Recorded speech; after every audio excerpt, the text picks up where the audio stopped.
I don't know how many videos I can make of me in the backhoe moving dirt around, so for the last few days I thought I'd give it a break. After getting most of this hill sculpted back the way I wanted to, I figured out I was a little bit too close to the corner of the house, and so I thought I would take it back a few more feet. Again, the backhoe is a lifesaver in this situation, and it moves this dirt in a way that very few other pieces of equipment would.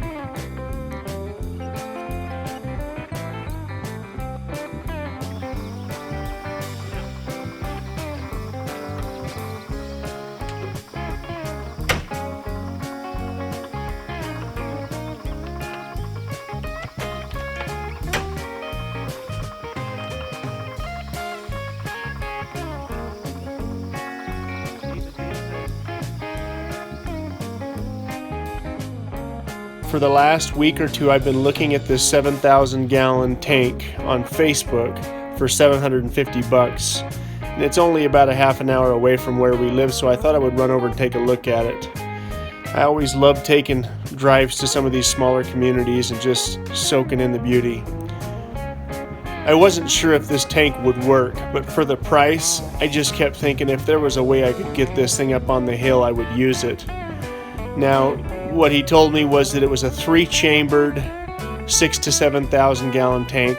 Once I got there, I realized I wouldn't be able to use it for potable water, which is drinking water, but I could use it for anything else. The tank weighs somewhere around 10,000 pounds, and I don't see how I can safely get it up on my hill. Now, after meeting the owner of the tank, I realized this is a man after my own heart. I noticed his solar panels on the roof and started talking to him and discovered that he owns a solar company called Point Zero Energy, and he had a lot of really good advice for me. I could also see he was a tinkerer like myself when he showed me his wood-fired boiler that he uses to heat his house in the wintertime. The more I walked around his place, the more I realized he was dealing with very similar situations to what I have. This heats, the air from this heats.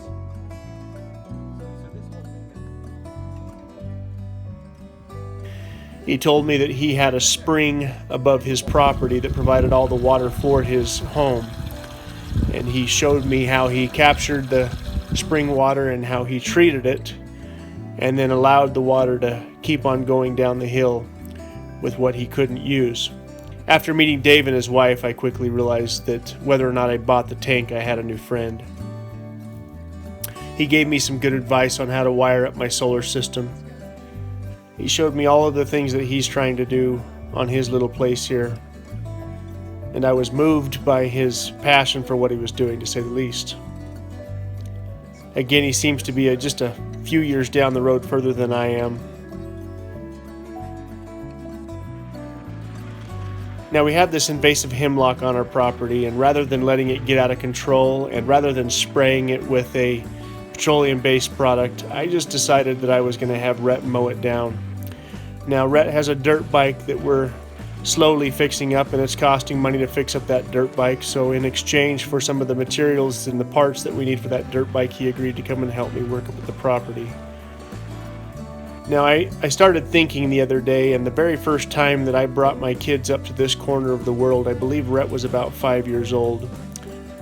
I wanted to take my wife and kids over to our ranch house, which was about 40 miles away. And in the process, we stopped by and saw my wife's stepmom. Part of the reason we ended up living here is because of her. Now, Cedar's stepmom, Janet, insisted that we take time to float Bear River as a family. And reluctantly, we went and did this. Now, again, Rhett was about 5 years old, and obviously we didn't have the younger 2 kids at the time. So we decided to take the kids up and float a small portion of this Bear River.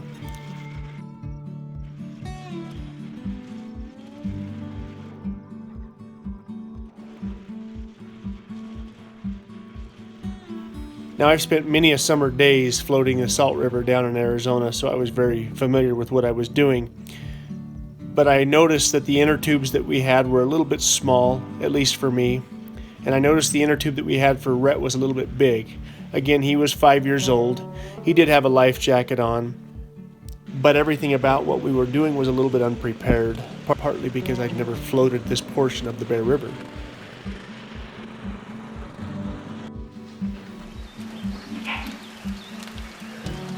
As we began floating down the Bear River, I grabbed Rhett and kept him close by me as Cedar watched Cheyenne and Sage. I could see that Rhett was a little bit undersized for his inner tube, so I grabbed him and set him on my lap as we floated.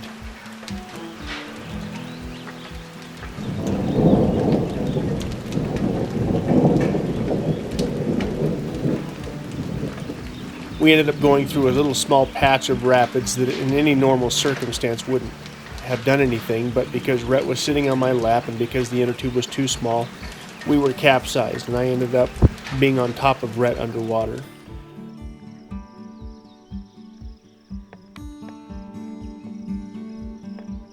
Now the water was only a few feet deep, but it was moving fast.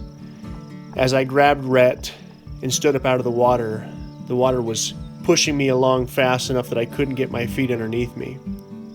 Now in the middle of the chaos, I told Rhett he needed to get on my back and hold onto my neck.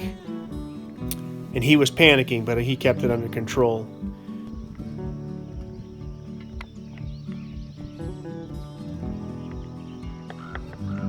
Now as I began to try and get my feet underneath me and get back to shore, Rhett grabbed onto my neck and we floated downstream until the water wasn't moving as fast.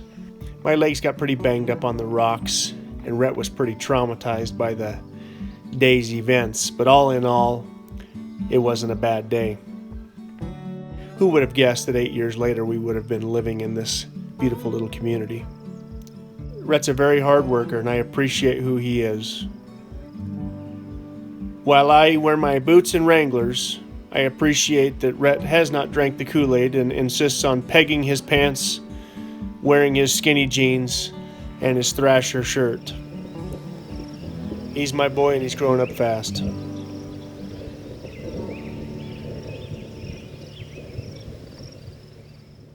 Just about done grading the hill around the house. I ended up having to take the back corner back quite a bit further than I wanted to because I felt it was too close to the very corner of where the addition, the utility room, is going to be. I've tried to maintain grade all the way around there so that when we have water issues, it's going to stay in that little channel and run around the house. We had about 1 inch of rain last night. I was real concerned to see how the driveway was going to hold up and see how slick it was, and the road is still a little bit powdery because the county hit it last week with the road grader. And so I was hoping that there wasn't a whole lot of travel up here today, and thank goodness there wasn't. And so it's had a chance to dry out and compact.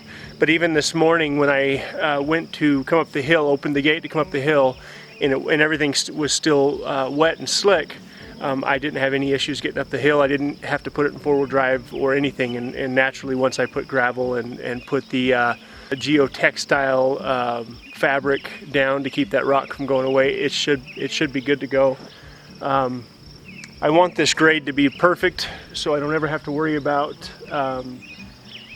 water getting anywhere near the house, and it's turned out very good. I have no concern about the hill. The hill is graded at an angle where I shouldn't ever have issues with it. I may at some point stack rock against it if I can find enough big rocks to do that, but I have, as I've been moving dirt around, I've got a giant pile of rock now that I have started collecting, and I'm going to have to make something out of that, whether it's a, I don't know, if I can actually get enough rock around here, I may build the pole barn up on the hill that I want to build. I keep thinking about building a traditional a bank barn like they build, like a lot of the pioneers used to build back in the East Coast, but that will take me a long time, and I don't know if I'll get to that. But anyway, it's one step forward. We're getting more and more stuff done. I've got the pad basically worked out now to where all I need to do is just kind of finish grading what I'm doing, and then start shooting a grade to set forms. I'm going to do another monolithic pour on the pad on this side, and I need to get that done. We're getting these afternoon storms almost every evening, which is beautiful. It cools things off and it just knocks the dust down. But when it's a little bit wet and slick like this, I can't get a concrete truck up here. And so as soon as it dries out, and later in the week it looks like it's going to dry out pretty good, I'm hoping I can have the forms and the rebar and everything in place to get the concrete poured, but I'm sure it's going to take me longer than that to get all that done. But anyway,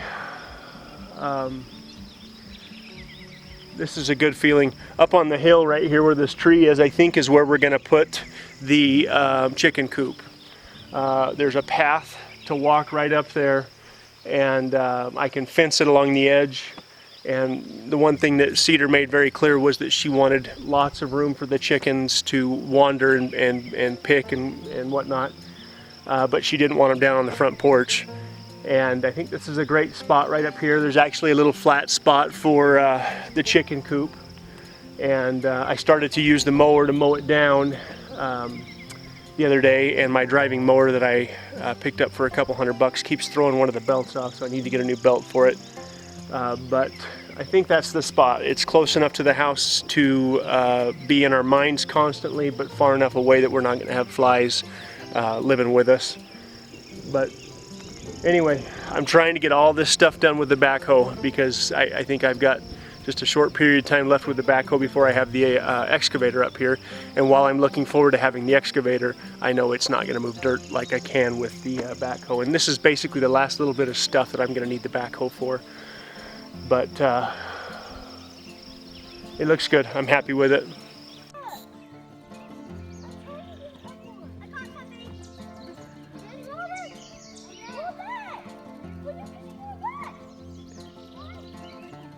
He didn't catch anything.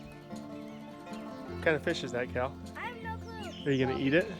That's my second fish. Are you gonna eat it? I think that I did it. And then, oh, get him. What is it? That thing's cool. Oh, He's slippery. put him back in the water.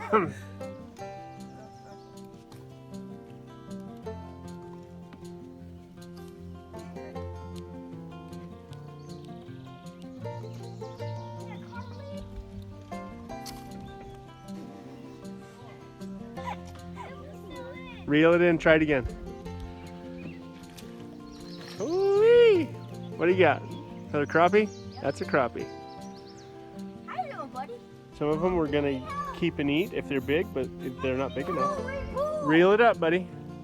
wait, if you have a little one? You're hung up, bro. Either that or you got Moby Dick. I did it. Why do they not like shiny things? Oh, did I see it? Dad! Yeah! Are you hung up? I don't know, I think I got it. That was a nice cast! That was a good cast there, Reedy. I can't tell if it's a fish or not. I don't think that is. Yeah, that would have been flopping.